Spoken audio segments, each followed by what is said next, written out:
recently we analyzed a roofing company that had been in business for quite a while, and they were very proud of their success. They had been around for a long time, over 20 years.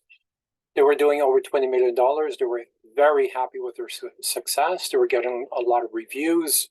So everything sounds fine, right? Then I asked a question, what is your closing ratio? Oh, we are doing better than average. And they were, and they were.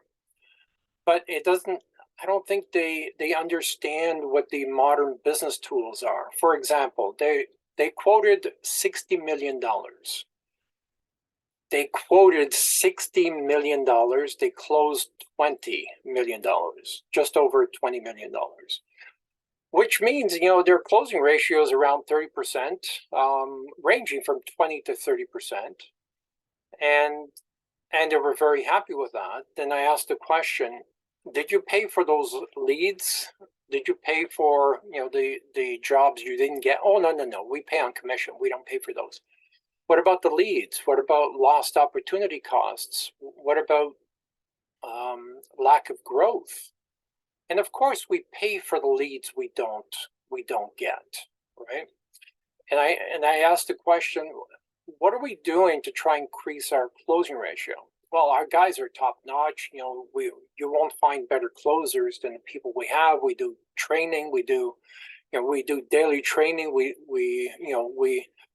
have role-playing exercises, we have training videos, we have all that. So on the surface, it sounds like they're doing everything that they can, unless you look at it from a different perspective. And the perspective that I asked was, what if you had 2 or 3 other brands that could go back to those leads with now insider information, right? Because if you failed to close, it means a salesperson was on the job site.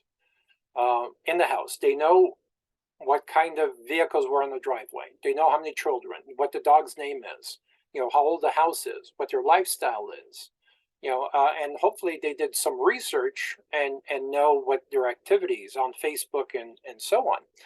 So armed with all this information, could a second brand under the same umbrella, under the same company, now go back and say, are you looking to replace your roof this year, right? We've done quite a bit of work on your street. I know your house fairly well. When did you move in, right? Now, armed with that information, knowing what we already quoted, maybe we were too low, maybe we were too high, or maybe we were the first 5 that had to retrain them or get them over the sticker shock, right? Generally, the first 5 quotes are a waste because the client has no idea what the prices are.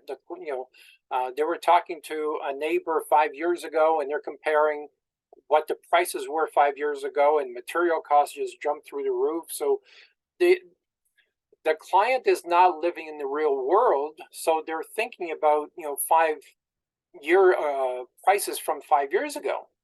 So the first 5 are generally a waste. So if you were the unfortunate ones that quoted the first 5 quotes, you can pretty much kiss those goodbye, right? But if you had a second opportunity or a third opportunity with a second brand, like Wild One Day Roof, which makes a promise to your future potential clients that you're going to impress them with the work that you're going to do. Right? So you're creating credibility with people you're going to meet over the next 5 years. And even though you haven't met them, you're already starting to build credibility. That is the science behind branding. And there's other videos to talk about that. But let's stay focused here.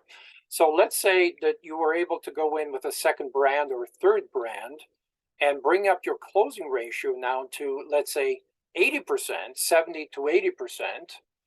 Aren't you capturing a lot more of the market? Instead of doing 20 million out of 60 million, what if you could do 40 or 50 million out of 60 million? How would that change your company? Now, this company, in all fairness, was paying $175,000 a year for their marketing, right? So when he said, oh, we don't pay for that. Of course you pay for that. You're paying $175,000 a year. Right? That's just to create the leads. right? Then you're paying commission, right? And you're paying for vehicles, and you're paying insurance, and you're paying gas, and you're paying bonuses, and you're paying for all that. So trust me, the 70% that you didn't close, you paid for it. You paid for it dearly, right? So now what happens is if you start closing with other brands, and by the way, the other brands can now close a lot of these jobs over the phone, because now they can say, yes, I know your house. I know, I was on your roof a number of years ago, or I was on your neighbor's roof a number of years ago, and I know the house. I know how many square feet. I know, all we need to do is choose the color of the shingle, or what type of shingle, whether you want the 20-year, 50-year shingle or metal roof or whatever type roof.